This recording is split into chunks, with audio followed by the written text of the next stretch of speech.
இன்று அறிவியல் வளர்ந்தாலும் கூட தலையை பிளந்து அறுவை சிகிச்சை செய்வது என்பது மிக பெரிய சவாலாக உள்ளது. ஆனால் நம் மருத்துவத்தின் முன்னோடிகளான சித்தர்கள் எத்தனையோ ஆயிரம் ஆண்டுகளுக்கு முன்பு மூலிகை வகைகளை மட்டுமே வைத்து இந்த சிகிச்சையை செய்துள்ளனர். இந்த சிகிச்சையை செய்தவர் அகத்தியர். இருந்தாலும் அது வெற்றி பெற காரணமானவர் தேரையர். அகத்தியரே குழம்பி போய் நின்ற வேளையில சமயோசித புத்தியால் இந்த அறுவை சிகிச்சை வெற்றி பெற காரணமானாரு தேரையர். இவருக்கு இந்த பெயர் வர காரணமே ஒரு சுவாரஸ்யமான விஷயம். அது மட்டுமல்ல, தேரையர் சித்தர் பற்றிய தகவல்கள் நம்மை வியக்க வைக்கக்கூடியவையாக உள்ளது. அகத்தியரும் தேரையரும் எப்படி தலையை பிளந்து கபால அறுவை சிகிச்சை செய்தனர்? எதனால் இந்த அறுவை சிகிச்சை செய்தனர்? யாருக்கு செய்தார்கள்? அவர் சிகிச்சைக்கு பிறகு உயிர் பிழைத்தாரா? கடைசியில் அகத்தியருக்கு கண் பார்வை போனது. அது ஏன்? அவரை எப்படி காப்பாற்றினார் தேரையர்? இவருக்கு ஏன் தேரையர் என்ற பெயர் வந்தது? இவரின் உண்மையான பெயர் என்ன? இவர் இயற்றிய மருத்துவ நூல்கள் என்னென்ன போன்ற பல தகவல்களை இந்த வீடியோவில் விரிவாக பார்க்கலாம். அகத்தியர் பொதிகை மலையில் உள்ள தோரணமலையில் தங்கியிருந்தார். அகத்தியருக்கு பல சீடர்கள் உருவாக்கினார்கள். அவர்களின் வேலை மூலிகைகளின் தன்மையை ஆராய்வது. ஒரு சமயம் அகத்தியர் மலையில் தங்கியிருந்த பொழுது அவ்வை மூதாட்டியார் ஒரு சிறுவனுடன் அந்த மலை ஏறி வருவதை பார்த்தார். அவ்வை மூதாட்டியை பார்த்ததும் மகிழ்ச்சி அடைந்த அகத்தியர் தன் ஆசிரமத்தை விட்டு வெளியே வந்தார். அம்மையே வருக வருக என வரவேற்று இத்தனை தூரம் வந்ததன் காரணம் என்ன என்று கேட்டறிந்தார். தன்னுடன் வந்த சிறுவனை காண்பித்து இவன் பெயர் ராமதேவன் என்று அகத்தியருக்கு அறிமுகப்படுத்தி வைத்தார். அந்த சிறுவன் பாலாற்றின் வடகரையில் உள்ள திருமலைசேரியில் பிறந்தவன். தந்தை பெயர் நம்புபதி. இவனுடைய தாய் தர்ம சௌமியர் என்ற புத்த மத துறவியிடம் பணியாற்றி வந்தார். அவர் யாகத்திற்கு தேவையான சுள்ளிகளை பொறுக்கி அவர்களுக்கு தேவையான பணிவிடைகளை செய்து வந்தவர். ஒரு நாள் அவரை பாம்பு கடித்து விட்டது. இதனால் அவர் இறந்து விட்டார். பெற்றோரை சிறிய வயதிலேயே இழந்ததால் தர்மசௌமியர் முனிவருக்கு உதவியாக இந்த சிறுவன் இருந்தான். அந்த துறவியின் வழிகாட்டுதலின்படி சிறுவனை அவரிடமிருந்து பெற்றுக்கொண்டு உன்னிடம் வந்திருக்கிறேன் என்றார். இவனை உன்னுடைய சீடராக ஏற்றுக்கொள் என அந்த சிறுவனை ஒப்படைத்தார். இந்த சிறுவனுக்கு காது கேட்காது, வாயும் பேச வராது. ஆனால் எதிர்காலத்தில் சிறந்த நிலையை அடைவான் என்று சொல்லி அவ்வை அகத்தியரிடம் ஒப்படைத்தார். பிறகு சிறுவனான ராமதேவரை அகத்தியர் சீடனாக ஏற்றுக்கொண்டார். அதற்கு பிறகு அகத்தியர் மூலிகைகளை பற்றியும் அதன் தன்மையை பற்றியும் எடுத்து கூறி எங்கெல்லாம் அரிய வகை மூலிகைகள் இருக்கின்றதோ அங்கெல்லாம் அந்த சிறுவனை அழைத்துச் சென்று அறிமுகப்படுத்தினார். ஒவ்வொரு மூலிகை செடிகளை எப்படி பறிப்பது, எந்த மூலிகையை எவ்விதமாக எடுப்பது என்பதை பற்றி அவர் சைகைகள் மூலமாக விரிவாக விளக்கினார். அவற்றை கூர்ந்து கவனத்துடன் கேட்டிருந்து தன்னுடைய மனதில் வைத்து கொண்டான் அந்த சிறுவன். அகத்தியரின் நிழலாக தொடர்ந்து இருந்தான். பிறர் இழிவாக குறைவாக சிந்தித்து தன்னை ஏளனமாக நகைத்தாலும் சட்டென சினம் கொள்ளாமல் எப்பொழுதும் சிரித்த முகமாகவும் அமைதியாகவும் இருப்பான். அகத்தியர் அந்த சிறுவனை தன்னுடன் வைத்து கொண்டு தனது ஆராய்ச்சியை தொடர்ந்தார். திக்கெட்டும் அவர் செய்த மருத்துவ ஆராய்ச்சியின் பலன் பரவியது. பாண்டிய மன்னன் சிறந்த சிவபக்தன், ஆனால் கூன்முதுகு உடையவர். இதை ஜாடை மாடையாக மக்கள் விமர்சிப்பதைக் கண்டு மனம் வருந்தி மன்னன் அகத்தியரிடம் ஆலோசனை கேட்டான். அகத்தியரும் தம் மூலிகை வைத்தியத்தால் அவனது குறையை சரி செய்வதாக கூறினார். சீடனை அழைத்து அபூர்வமான சில மூலிகைகளை கொண்டு வருமாறு கட்டளையிட்டார். சீடன் மூலிகைகளை கொண்டு வந்தவுடன் அவைகளை நன்றாக இடித்து சாறு எடுத்து ஒரு பாத்திரத்தில் ஊற்றி கொதிக்க வைத்தார். அப்பொழுது அரண்மனையிலிருந்து அழைப்பு வரவே அகத்தியர் ஊமை சீடனை அடுப்பை பார்த்துக்கொள் என்று ஜாடை காட்டிவிட்டு சென்று விட்டார். மூலிகை சாறு நன்றாக கொதித்து கொண்டிருந்தது. சீடன் மிகவும் கவனமாக இருந்தான். கொதிக்கும் மூலிகை சாற்றின் ஆவிப்பட்டு ஆசிரமத்தின் மேலே கட்டப்பட்டிருந்த ஒரு வளைந்த மூங்கில் மெல்ல மெல்ல நிமிர்ந்தது. அதை கண்ட சீடன் ராமதேவன் மூலிகை சாறு பதமாகிவிட்டது என்று யூகித்து கொதிக்கும் சாற்றை இறக்கி வைத்தான். அகத்தியர் திரும்பி வந்தார். மூலிகை சாறு இறக்கி வைக்கப்பட்டிருப்பதை பார்த்து என்ன நடந்தது என்று கேட்டார். சீடன் வளைந்த மூங்கில் நிமிர்ந்ததை சுட்டிக்காட்டினான். குறிப்பறிந்து செயல்பட்ட ராமதேவனை அகத்தியர் மனமாற பாராட்டினார். அந்த மூலிகை தைலத்தால் மன்னனின் கூன்முதுகு சரியானது. அடுத்து தென்காசியில் வாழ்ந்த மன்னர் காசிவர்மன் சிறந்த முறையில் மக்களை ஆட்சி செய்து வந்தார். அவர் தன்னை நாடி யார் வந்தாலும் வந்தவர்களுக்கு இல்லை என்று கூறாத வாரி வழங்கும் வள்ளல் குணம் கொண்ட அரசன். இயற்கையை ஒட்டி வாழக்கூடியவன், உடற்பயிற்சியை முறைப்படி செய்யக்கூடியவன். அத்தகைய மன்னருக்கு தீராத தலைவலி. கைவைத்தியம் செய்து பார்த்தனர், ஒரு பலனும் கிடைக்கவில்லை. அரண்மனை வைத்தியரும் பல வைத்தியர்களை அழைத்து மருத்துவம் பார்த்தார். ஆனால் வந்து பார்த்தவர்கள் அனைவரும் நோயை கண்டுபிடிக்க முடியாமல் திணறினார்கள். இதற்கிடையில் நாளுக்கு நாள் வலி அதிகரித்து கொண்டே சென்றது. வலியை போக்க பல வைத்திய முறைகளை கையாண்டார் மன்னர். ஆனால் ஒரு பலனும் இல்லை. வைத்தியர்கள் தங்களுக்கு தெரிந்த அனைத்தையும் சோதித்து பார்த்து விட்டனர். எங்களால் நோய் தீர்க்க வழி அறிய முடியவில்லை. நோய் அறியாமல் என்ன மருந்து கொடுப்பது என புரியாமல் தவித்தார்கள். இறுதியில் அத்தனை வைத்தியர்களும் மன்னனின் வலியை போக்க முடியாமல் கைவிரித்தனர். மன்னர் செய்வதறியாமல் தவித்தார். தன் தலைவலி நீங்க யாதொரு வழியும் இல்லாமல் வேதனையில் துடித்தார். அப்பொழுதுதான் தமிழ் முனிவர் அகத்தியரை நாடினால் நோய் அகன்று வழி பிறக்கும் என்பதை சிலர் சொல்லி மன்னர் அறிந்தார். உடனே அமைச்சரை வரவழைத்து அகத்தியரை நான் காண வேண்டும், உடனே புறப்பட தயாராகுங்கள் என கட்டளையிட்டார். தோரணமலைக்கு அமைச்சர்கள் சென்றனர். மன்னருக்கு ஏற்பட்டுள்ள நோயின் தன்மையை எடுத்து கூறினர். அகத்தியரை அரண்மனைக்கு அழைத்து வந்தார்கள். அகத்தியரை பார்த்ததும் மன்னர் எண்ணிலடங்கா சந்தோஷம் அடைந்து ஆசனத்தில் அமர செய்தார். அகத்திய முனிவரே, எனக்கு நீண்ட நாளாக தீராத தலைவலி இருக்கிறது. அரசாங்க வைத்தியர், வைத்திய சிகாமணிகள் என பலரும் வைத்தியம் பார்த்தனர். ஆனால் நோய்க்கான காரணத்தை யாராலும் அறிய முடியவில்லை. நாளுக்கு நாள் வலி அதிகரித்து தூங்க முடியாமலும் பல அல்லலால் உருகுகிறேன். நோயும் வலுத்து கொண்டே இருக்கிறது. என்னால் வலியின் கொடுமையை பொறுக்க இயலவில்லை. என் நோயை குணப்படுத்த வேண்டுகிறேன் என்று கூறினார். மன்னரின் பிரச்சனையை அகத்தியரும் மற்ற சீடர்களும் கேட்டறிந்தனர். முதலில் என்ன காரணத்தால் வலி ஏற்பட்டிருக்கிறது என்பதை பரிசோதனை செய்து அறிய வேண்டும். நீங்கள் இந்த பலகையின் மீது படுத்துக் கொள்ளுங்கள் என்றார் அகத்தியர். மன்னர் பலகையின் மீது படுத்துக்கொண்டார். அகத்தியர் தன் கையால் மெதுவாக தடவினார் தலையை. நெஞ்சில் துடிப்பு அதிகரிக்க சற்று நேரம் கண்ணை மூடி பின்னர் மன்னரை எழுந்து அமரச் செய்தார். முனிவரே, என் பிணியை போக்க இயலுமா என்று அழும் குரலில் மன்னர் கேட்டார். நிச்சயம் முடியும், ஆனால் என்று இழுத்தார். என்ன கூறுங்கள் முனிவரே என்று அரசர் கேட்டதும், உங்கள் மண்டைக்குள் ஏதோ ஒன்று ஓடுகிறது, அது எது என அறிய வேண்டும் என்றார் அகத்தியர். சரி, உடனே செயல்படுங்கள் முனிவரே என்றார் அரசன். நான் கூறும் சில நிபந்தனைகளுக்கு நீங்கள் கட்டுப்பட வேண்டும் மன்னரே என்றார். சரி என்றார் மன்னரும். முனிவர் காவலாளியை அழைத்து, நீ கிராமத்திற்கு சென்று நான் அழைத்தேன் என்று கூறி நாவிதனை அழைத்து வா என கட்டளையிட்டார். முனிவரே, நாவிதன் எதற்கு என்று ஐயத்தோடு வினாவினார் மன்னர். தலையில் உள்ள முடியை மடிப்பதற்கு என்றார் அகத்தியர். மொட்டை அடிக்க வேண்டுமா என கோபம் கொண்டார் மன்னர். அமைதி மன்னரே, உணர்ச்சி வசப்படாதீர்கள். நோய் நீங்க வேண்டுமா வேண்டாமா என்றார் அகத்தியர். வேண்டும் வேண்டும் என பதறினார் மன்னர். அப்படியென்றால் நீங்கள் நான் சொல்கின்றபடி கேளுங்கள். தலைவலி ஒரு நொடியில் போகும். உங்கள் உழைப்பு இந்த நாட்டிற்கு மிக அவசியம் என்று அகத்தியர் சொல்லி முடிப்பதற்குள் நாவிதன் வந்து சேர்ந்தான்.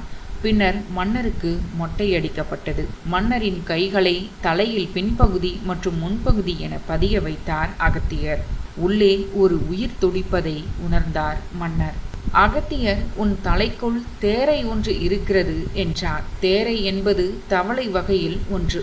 தேரையா? அது எப்படி தலைக்குள் நுழைய முடியும் என்று மன்னன் கேட்கவே, நீ தூங்கும்போது உன் மூக்கின் வழியாக தேரை குஞ்சு ஒன்று நுழைந்திருக்க வேண்டும். அது தலையை இப்போது அடைந்ததால் வலி வந்திருக்கிறது என்றதும் மன்னன் அதிர்ந்தான். இப்படி ஒரு கொடிய நிலைமையா எனக்கு? தலைக்குள் இருக்கும் தேரையை எப்படி வெளிக்கொண்டு வர முடியும் என்று பதட்டப்பட்டு கேட்ட மன்னனிடம், பயப்படாதே என்றார் அகத்தியர். உடனே அதற்கான தீர்வையும் கண்டறிந்தார். அரசனுக்கு கபால வெட்டு சிகிச்சை அளிக்க முடிவு செய்தார். அதாவது கபாலத்தை சில சிறப்பு வாய்ந்த மூலிகை மூலமாக திறந்து தேரையை எடுப்பதுதான் கபால வெட்டு அறுவை சிகிச்சை. அதாவது ஓப்பன் ஹார்ட் சர்ஜரி போன்று இது அந்த காலத்தில் செய்யப்பட்ட ஓப்பன் பிரைன் சர்ஜரி. நாளை உனக்கு கபால சிகிச்சை செய்ய போகிறேன்.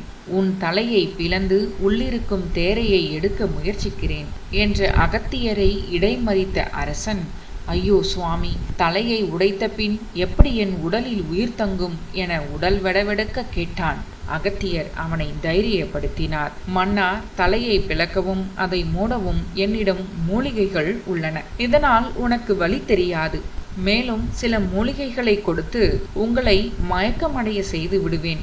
என்ன நடக்கிறது என்பதை நீ அறிய மாட்டாய். என்னிடம் வைத்தியம் பார்க்க வந்த எவரும் இதுவரை குணமாகாமல் திரும்பியதில்லை என்றார். அகத்தியரின் தெய்வ சக்தியை மன்னனும் அறிவான். எனவே அவன் சிகிச்சைக்கு சம்மதித்தான். மன்னரே, கவலையை விடுங்கள், நன்றாக ஓய்விடுங்கள் என்றார் அகத்தியர். உங்களின் பிரச்சனைக்கு சில மூலிகைகளை சேகரித்து சாறு தயாரிக்க வேண்டும். இன்னும் சில தினங்களில் அரசவைக்கு ஆள் அனுப்புகிறேன் என கூறி மூலிகை தேட அகத்தியர் சென்றார். அகத்தியருடன் ராமதேவனும் இரவு பகல் பார்க்காமல் நிழலாக தொடர்ந்து மூலிகைகளை சேகரித்தனர். சாறு காய்ச்சி தயாரித்து தைலம் எடுத்ததும் ஒரு சீடனை அரண்மனைக்கு அனுப்பி மன்னரை தோரணை மலைக்கு வரச் சொன்னார். தோரண மலையில் மன்னரும் வந்து சேர்ந்தார். சீடர்கள் சூழ்ந்து நிற்க அகத்திய முனிவர் மன்னரை படுக்க வைத்தார். அகத்தியர் மன்னனின் மூக்கருகே ஒரு மூலிகையை நீட்டினார். அதன் வாசனைப்பட்டதுமே மன்னன் படிப்படியாக மயக்க நிலையில் ஆழ்ந்தார். ஏதோ ஒரு மூலிகையை எடுத்து அரைத்து மன்னனின் தலையில் தடவிய அகத்தியர் அவனது தலையின் ஒரு பகுதியை பவ்யமாக உடைத்து திறந்தார். என்ன அதிசயம்! மன்னனின் மூளையை இறுக பற்றியபடி ஒரு தேரை உட்கார்ந்திருந்தது. ஆனால் அமர்ந்திருக்கும் தேரையை எடுத்தால் மூளைக்குள் உள்ள நுண்ணிய நரம்புகள் பாதிப்பு ஏற்படுமே. இதனால் குழப்பமடைந்தார் அகத்தியர். உடனே குருவை அமைதியாக இருக்கும்படி செய்கை மூலமாக காட்டி ஓடினான் ராமதேவன். ஒரு வாயகன்ற பானையில் தண்ணீர் தழும்பி இருக்க கொண்டு வந்து அதை மன்னர் தலைக்கு மிக அருகில் வைத்தான். குருவான அகத்தியர் ஆனந்தத்தில் மகிழ்ந்தார். ராமதேவன் தண்ணீர் பானைக்குள் தன் இரு கைகளையும் விட்டு சலசலவென ஒலியை எழுப்பியதும் உடனே தண்ணீர் சத்தம் கேட்ட தேரை மகிழ்ச்சியுடன் மூளையில் இருந்து எந்தவித சேதாரமும் மன்னருக்கு ஏற்படுத்தாமல் தண்ணீர் பானைக்குள் குதித்தது தேரை. உடனே பாத்திரத்தை அங்கிருந்து அகற்றிவிட்டார் ராமதேவன். தன் சிஷ்யனின் அறிவு திறனை அகத்தியர் பாராட்டினார். தன்னை சார்ந்தவனுக்கு இக்கட்டான நிலையில் கை கொடுப்பவனே உலகில் உயர்ந்தவன். நீ செய்த காரியத்தால் என் மானமும் மன்னனின் உயிரும் காப்பாற்றப்பட்டன என்று உடனே மண்டை ஓட்டை மூடி சந்தான காரணி மூலிகை கலவையால் பிளந்த கபாலத்தை நன்கு ஒட்ட வைத்தார் அகத்தியர். சிறிது நேரம் கழித்து சஞ்சீவினி மூலிகை செலுத்தி அவரது மயக்கத்தை தெளிய வைத்தார் அகத்தியர். தோரணமலையில் முதல் அறுவை சிகிச்சை முடிந்தது. சில மணி நேரம் கழித்து கண் விழித்தார் மன்னர். தலைபாரம் குறைந்து தலைவலி நீங்கி பெரும் மகிழ்ச்சி அடைந்தார் மன்னர். அகத்தியருக்கு நன்றி கூறினார். மன்னா, உங்களுடைய அறுவை சிகிச்சை எளிதாக சிறப்பாக முடிவடைய தக்க சமயத்தில் தன்னுடைய சமயோஜித புத்தியால் உங்களை காப்பாற்றியது இதோ எனது சீடனான ராமதேவனே. அவனுக்குத்தான் நீங்கள் முழுமையான நன்றியை தெரிவிக்க வேண்டும் என்று கூறினார். மன்னரும் ராமதேவனின் இரு கைகளை பற்றி அணைத்து நன்றி தெரிவித்தார். அகத்தியரே இந்த சிகிச்சையை செய்தார் என்றாலும் கூட தேரை வெளியேற தேரையரே காரணமானார். தேரையுடன் சம்பந்தப்பட்டவர் என்பதால் தான் இவருக்கு தேரையர் என்ற பெயரே ஏற்பட்டது. மேலும் இன்னொரு காரணமும் சொல்லப்படுகிறது இந்த தேரையர் என்ற பெயருக்கு. அதாவது மருத்துவத்தில் நன்கு தேர்ச்சி பெற்றவர் என்பதாலேயும் இவருக்கு தேரையர் என்ற பெயர் உண்டானது என்றும் கூறப்படுகிறது. அகத்தியரும் ராமதேவனை பார்த்து, இன்று முதல் உனது பெயர் தேரையன் என்ற சிறப்பு பெயரால் உலகம் உள்ளவரை உன் புகழ் நிலைத்து இருக்கும் என்று வாழ்த்தினார். பிறகு அங்கிருந்த மூலிகையை பயன்படுத்தி தேரையரின் பிறவி குறையான பேச முடியாத தன்மையை போக்கி பேச்சுத்திறன் வரவழைத்தார். சித்த மருத்துவத்தையும் சித்து வேலைகளையும் போதித்து தேரையரை சிறந்த மருத்துவராகவும் சித்தராகவும் உயர்த்தினார் அகத்தியர். திருநெல்வேலி கடையம் அருகே உள்ள இந்த தோரணமலையில் 64ற்கும் மேற்பட்ட சுனைகள் உள்ளது. இவை அனைத்துமே வெவ்வேறு மருத்துவ குணமும் தனித்தனி சுவையும் கொண்டவை என்பது குறிப்பிடத்தக்கது. அடுத்து தேரையர் சித்தர் செத்தே பிழைத்தார். அதுவும் அகத்தியர் அவரை இரண்டாக பிளந்து தூக்கி எறிந்து விட்டார். அதிலிருந்து அவர் பிழைத்த கதையை பற்றி பார்க்கலாம். தேரையர் நிறைநிலை சித்தராகவும் மருத்துவராகவும் வளர்ந்து விட்டதனால் அவரது குருநாதரே அவரை தனித்திருந்து செயல்படும்படி கூறி ஆசி வழங்கி அனுப்பி வைத்தார். தேரையரும் அகத்தியரை விட்டக்கன்று நாகலா மலைப்பகுதியில் தவக்குடில் அமைத்து கொண்டு மக்களுக்கு மருத்துவ உதவி செய்து கொண்டும் சீடர்களை சித்த நெறியில் வளர்ச்சி பெற வழிகாட்டி கொண்டும் வாழ்ந்து வந்தார். அப்போது நாட்டில் ஒரு பெரும் பஞ்சம் ஏற்பட்டது. சிறிது தங்கம் தயாரித்து கொடுத்தால் அதை விற்று நாங்கள் பஞ்சம் போக்கிக் கொள்வோம் என்று மக்கள் வேண்ட தேரையர் மிக பெரிய நாகமலையையே தங்கமாக்க முயற்சி செய்கிறார். அவரது சீடர்கள் அதற்காக அந்த மலையை சுற்றி தீ மூட்டி ஊதினார்கள். மலையை சுற்றி உண்டான அதிக வெப்பத்தையும் புகையையும் தாங்க முடியாமல் அந்த மலையில் வாழ்ந்த மிருகங்கள் 4 பக்கமும் சிதறி ஓடியது. பறவைகள் பறந்தோடியது. அந்த மலை மீது தவம் செய்து கொண்டிருந்த ரிஷிகள் அகத்தியரிடம் வந்து, உங்கள் சீடனால் நாங்கள் தவம் புரிய இடமின்றி தவிக்கிறோம் என்று முறையிட்டனர். அதனால் கோபம் கொண்ட அகத்தியர் தேரையரை அழைத்து வரச் செய்து அவரது கால்களை பிடித்து அவர் உடலை 2ஆக கிழித்தெறிந்து விட்டார். ஏற்கனவே தேரையர் தன்னுடைய சீடர்களுக்கு பிரிந்த உடல் சேரவும் மீண்டும் உயிர் பெற்று எழக்கூடிய மூலிகை மருத்துவத்தை கற்றுக் கொடுத்திருந்தார். அந்த சீடர்களும் அவர் கூறியிருந்தபடி மூலிகை மருத்துவம் செய்து தங்கள் குருவான தேரையரை உயிர் பெற்று எழ செய்தார்கள். இப்படி பிழைத்தெழுந்த தேரையர் மீண்டும் குருவின் கண்களில் படாதவாறு தொலைவில் உள்ள ஒரு இருண்ட காட்டில் காட்டு மனிதனைப் போல் வாழ்ந்து வந்தார். அந்த காலகட்டத்தில் அகத்தியருக்கு பார்வை குறை ஏற்பட்டது. அது எதனால் என்பது திரிகால ஞானியான அகத்தியருக்கும் தெரிந்தது. அவரது சீடர்கள் அருகில் உள்ள காட்டில் ஒரு காட்டுவாசி மூலிகைகளை கொண்டு எல்லா வியாதிகளையும் தீர்த்து வருகிறான், அவனை அழைத்து வரலாமா என்று கேட்க அகத்தியரும் அதற்கு அனுமதித்தார். அவன் தேரையன்தானா என்று சோதித்தறிய குருநாதர், நீங்கள் போகும்போது இரவில் புளிய மரத்தடியில் தான் உறங்க வேண்டும் என்று கட்டளையிட்டார். காட்டு வழியில் பல நாள் நடந்து சென்று சீடர்கள் காட்டுவாசியை கண்டுபிடித்தார்கள். அந்த காட்டுவாசி உடலெல்லாம் உரோமம் வளர்ந்து கரடி போல காட்சியளித்தார். சீடர்கள் இருமி இருமி இரத்த வாந்தி எடுத்ததை பார்த்த காட்டுவாசி ஏன் இப்படி என்று கேட்க, சீடர்கள் எங்கள் குருவின் ஆணைப்படி நாங்கள் நடந்து வந்த நாளெல்லாம் புளிய மரத்தடியிலேயே உறங்கி வந்தோம் என்றனர். அதற்கு அந்த காட்டுவாசி, நீங்கள் திரும்பி செல்லும் போது வேப்ப மரத்தின் நிழலில் மட்டுமே உறங்குங்கள். குருவிடம் போய் சேர்வதற்குள் குணமாகி விடுவீர்கள். உங்களுக்கு வேறு மருந்து தேவையில்லை என்று கூறி நீங்கள் எதற்காக என்னை நாடி வந்தீர்கள் என்று கேட்டார். எங்கள் குருநாதர் பார்வை கோளாறால் அவதிப்படுகிறார். உங்களால் தான் அவரை குணப்படுத்த முடியும் என்று கருதியே இங்கு வந்தோம் என்றார்கள். தன்னை யார் என்று தெரிந்து கொள்ளவே குருநாதர் அழைத்திருக்கிறார் என்பதை புரிந்து கொண்ட தேரையர், நான் 2 நாள்களில் வருகிறேன், நீங்கள் போய் வாருங்கள் என்று கூறி சீடர்களை அனுப்பி வைத்து விட்டார். அவர்களும் திரும்பும் வழியில் வேப்பமர நிழலிலேயே கண்ணுறங்கி நலமாக போய் சேர்ந்து குருநாதரிடம் நடந்தவை அனைத்தையும் ஒன்று விடாமல் கூறினார்கள். அகத்தியரும் அந்த காட்டுவாசி தேரையர் என்று தெரிந்து கொண்டார். காட்டுவாசி தான் கூறியபடி 2 நாள் கழித்து புறப்பட்டு அகத்தியரிடம் வந்து அவர் கால்களை தொட்டு வணங்கினார். தன்னிடம் வந்துள்ள கரடி மனிதன் தேரையர்தான் என்பதை மேலும் உறுதி செய்து கொள்ள அகத்தியர் அவனிடம், யாராலும் கண்டுபிடிக்க கூட முடியாத கண்வெடிச்சான் மூலிகை எனக்கு வேண்டும். அகத்தியர் பரிபூரண கண்ணொளி பெற கண்வெடிச்சான் மூலிகை தேவை. அதை எவர் பறித்தாலும் அங்கே விஷப்புகை கிளம்பி பறித்தவர் பார்வை பறிபோய்விடும். அதை உன்னால் கொண்டு வர முடியுமா என்று கேட்டார். நான் நிச்சயம் கொண்டு வந்து தருகிறேன் என்று கூறி அந்த காட்டுவாசி விடை பெற்று சென்று விட்டார். வெளியே சென்ற காட்டுவாசி பொதிகை மலை பகுதியில் முழுவதையும் தேடி பல்வேறு வகையான அரிய மூலிகைகளையும் அவற்றின் பயன்களையும் கண்டுபிடித்தார். இந்த முயற்சியில் காட்டுவாசியாக உள்ள தேரையர் மூலிகை மருத்துவத்தின் தந்தையாகிவிட்டார் என்றே சொல்லலாம். கடைசியில் பொதிகை மலையின் உச்சி பகுதியில் ஒரு மலையில் கண்வெடிச்சான் மூலிகை செடி இருப்பதை கண்டுபிடித்தார். அந்த மூலிகையை பறித்தால் அதிலிருந்து வெளிப்படும் நச்சு புகையால் பறித்தவனுடைய கண்களே அவிழ்ந்துவிடும் என்பது அவருக்கு நன்றாகவே தெரியும். அதுநாள் வரை இறை வேட்கையை சிறிதாகவும் மருத்துவத்தை பெரியதாகவும் கொண்டிருந்த தேரையர் குருநாதருக்காக இறை வேட்கையை பெரிதாக கருதி அம்பிகையை சரண் புகுந்து அங்கேயே ஆழ்ந்த தியானத்தில் அமர்ந்து அன்னை பராசக்தியை வேண்டி, அன்னையே, என் குருநாதர் எனக்கு வைத்துள்ள தேர்வில் நான் வெற்றி பெற நீயே எனக்கு அருள் புரிய வேண்டும் என்று தனக்கு உதவிடும்படி கண்ணீர் மல்க கேட்டார். சிறிது நேரத்தில், தேரையா, இதோ நீ கேட்ட மூலிகை என்று அசரீரி ஒலித்தது.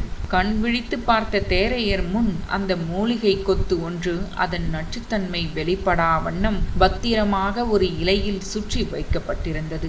நன்றியுடன் அன்னை பராசக்தியை வழிபட்டுவிட்டு தேரையர் அந்த மூலிகை சுருளை அகத்தியர் முன் கொண்டு போய் வைத்தார். அதன் பின் அகத்தியரின் பார்வையும் முழுமையாக திரும்பியது.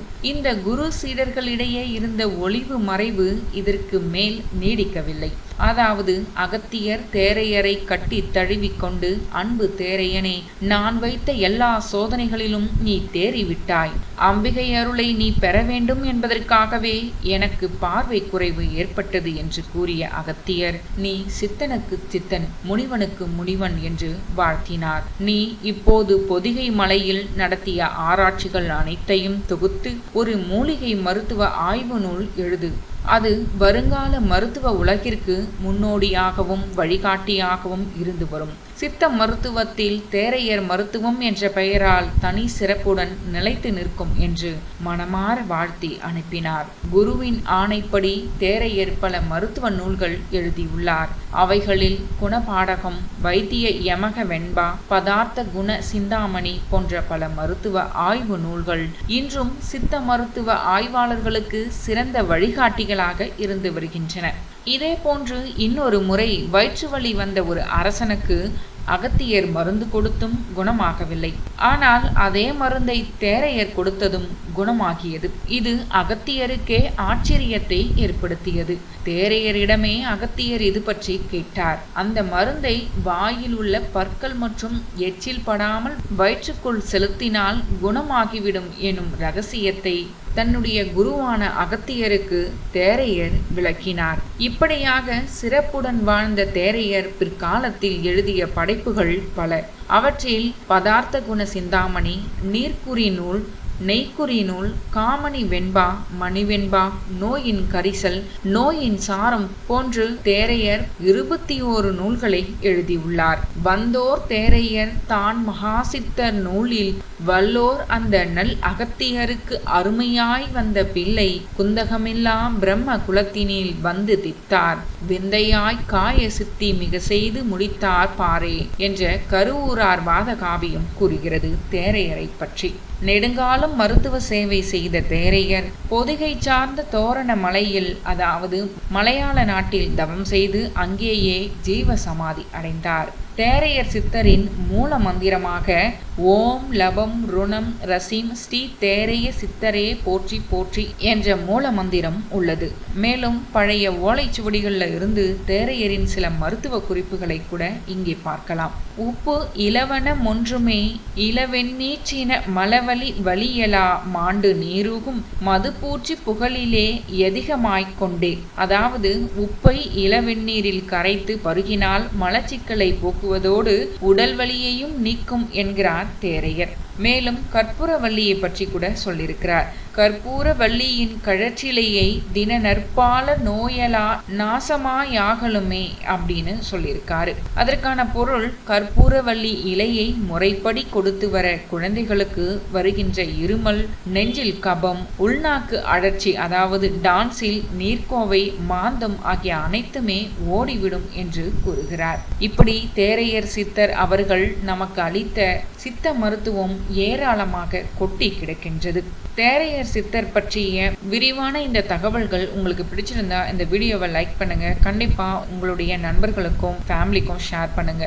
நம்முடைய முன்னோர்கள் சித்தர்கள் பற்றி நீங்க என்ன நினைக்கிறீங்க அப்படிங்கிறத பற்றியும் கண்டிப்பா மறக்காம கமெண்ட் பண்ணுங்க. தேங்க்யூ ஃபார் வாட்சிங்.